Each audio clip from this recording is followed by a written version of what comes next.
Les biens que la communication silencieuse de Dieu à l'âme et cette contemplation bienheureuse impriment dans l'âme, alors même que celle-ci ne les sent pas, sont, je le répète aujourd'hui comme hier, inestimables. Ce sont en effet des onctions très mystérieuses et par suite très délicates de l'Esprit Saint. Elles remplissent secrètement l'âme de richesses, de faveurs et de grâces spirituelles. Dès lors, c'est un Dieu qui les produit. Il agit nécessairement, donc, comme un Dieu. Ces onctions variées de l'Esprit Saint sont donc délicates et très élevées. Elles sont même tellement spirituelles et tellement pures que ni l'âme ni son guide ne les comprennent. Celui-là seul, c'est-à-dire l'Esprit Saint, connaît le prix qui enrichit l'âme pour se la rendre plus agréable. Mais avec quelle facilité l'âme peut les perdre. Il suffit pour tout troubler du plus petit acte qu'elle veuille accomplir par elle-même, à l'aide de sa mémoire, de son entendement ou de sa volonté, ou bien du moindre usage de ses sens, de ses tendances, de ses connaissances personnelles qu'elle voudra faire, ou encore de la plus petite saveur ou consolation qu'elle acceptera du créé. Et alors, tout est troublé et perdu. Il y a là une imprudence grave qui est bien de nature à exciter la douleur et la compassion. Oh, quel malheur affreux! On ne le soupçonne pas au début. Ce n'est qu'un petit rien qui s'est interposé dans ces onctions saintes. Et cependant, le dommage qui en résulte est plus grand, plus douloureux et plus déplorable que si l'on jetait dans le trouble et si l'on perdait une foule d'âmes vulgaires qui ne sont pas en état de recevoir des émaux si riches et si variés. À vision humaine, figurez-vous qu'un tableau, qui est un chef-d'œuvre d'art et de délicatesse, soit retouché sans goût et sans art par une main maladroite. Est-ce qu'il n'y aurait pas là un dommage plus grand, plus important et plus fâcheux que si l'on abîmait et perdait une foule de peintures médiocres? Or, il s'agit ici, concernant les âmes, d'une œuvre très délicate du Saint-Esprit. Et elle peut être gâtée par une main maladroite qui voudrait s'y imposer.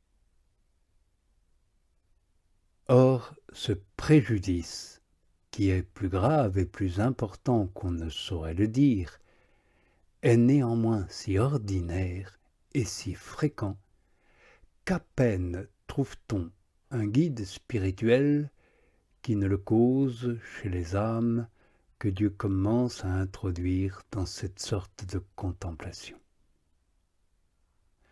Car chaque fois que Dieu donne son onction à une âme prête à la contemplation, il le fait d'une manière très délicate, en communiquant une connaissance pleine d'amour, sereine, pacifique, solitaire, très éloignée des sens et de tout ce que l'on peut penser. L'âme enrichie de cette connaissance ne peut méditer ni penser à rien, ni goûter de jouissance en quoi que ce soit, ni d'en haut, ni d'en bas. Car Dieu la tient occupée dans cette onction solitaire, il l'incline enfin au repos et à la solitude. Mais survient alors un guide qui ne sait donner que des coups de marteau et frapper sur l'enclume comme le forgeron. Telle est toute sa science. Il ne sait que méditer. Aussi dira-t-il à l'âme, « Allons, marchez, laissez-moi ces vétilles, c'est de l'oisiveté. Vous perdez votre temps. Prenez un livre, méditez, faites des actes intérieurs. Il faut que vous fassiez de votre côté ce qui dépend de vous. Tout le reste n'est que de l'illuminisme ou de l'illusion. Aide-toi, et le ciel t'aidera, lui dira-t-il. » Ces guides ne comprennent rien aux divers degrés de raison ni aux voies spirituelles. Ils ne savent pas que la voie de ces exercices de méditation discursive qu'ils commandent à l'âme est déjà parcourue, puisqu'elle est parvenue à se placer au-dessus des sens et de la méditation, et est arrivée à la vie de l'esprit, c'est-à-dire à la contemplation, où il n'y a plus l'opération des sens, ni le raisonnement particulier. C'est Dieu qui est alors le seul agent, et non pas simplement le plus important. C'est lui qui parle alors secrètement à l'âme solitaire et silencieuse. Et l'âme se tait. Mais si, quand elle est déjà dans la vie de l'esprit, on veut l'obliger à marcher à l'aide des sens, elle ne peut que reculer et tomber dans 1000 distractions. C'est comme celui qui est arrivé au terme, mais qui veut marcher encore pour y parvenir. Non seulement il accomplit une action ridicule, mais il s'éloigne forcément du terme. Voilà pourquoi celui qui est parvenu, par le travail de ses puissances, à la possession de ce recueillement plein de paix auquel prétend tout homme spirituel, et qui est la limite où s'arrête l'activité de ces puissances, non seulement accomplirait une œuvre inutile en les mettant de nouveau en activité pour arriver à ce recueillement, mais travaillerait à son propre détriment. Oui, ce serait là un sujet de distraction pour lui, bien qu'il penserait encore agir utilement. Et il perdrait le recueillement où il se trouvait. Ces guides spirituels ne comprennent donc point, je le répète, ce que c'est que le recueillement véritable, ou la solitude spirituelle de l'âme, ni ses propriétés. Ils ignorent que c'est dans cette solitude que Dieu enrichit l'âme de ces onctions sublimes dont nous avons parlé. Ils superposent à l'onction divine et y mêlent d'autres onctions d'un exercice spirituel plus bas.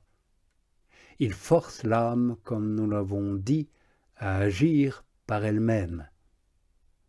Or, il y a entre cet état et celui où l'âme se trouvait toute la différence qu'il y a entre une œuvre humaine et une œuvre divine, entre ce qui est naturel et ce qui est surnaturel. Dans un cas, c'est Dieu qui agit dans l'âme d'une manière surnaturelle, c'est-à-dire substantielle et personnelle. Dans l'autre, c'est l'âme qui agit d'une manière naturelle, avec la grâce, certes divine, c'est-à-dire une action des attributs de Dieu, mais non de Dieu lui-même en substance. Ce qu'il y a de plus déplorable pour l'âme, c'est qu'en agissant ainsi d'une manière naturelle, elle perd la solitude et le recueillement intérieur. Par suite, elle perd cette incomparable peinture à laquelle Dieu travaillait en elle. Et ainsi tout son travail se réduit à battre le fer. D'un côté elle perd, de l'autre elle ne gagne rien.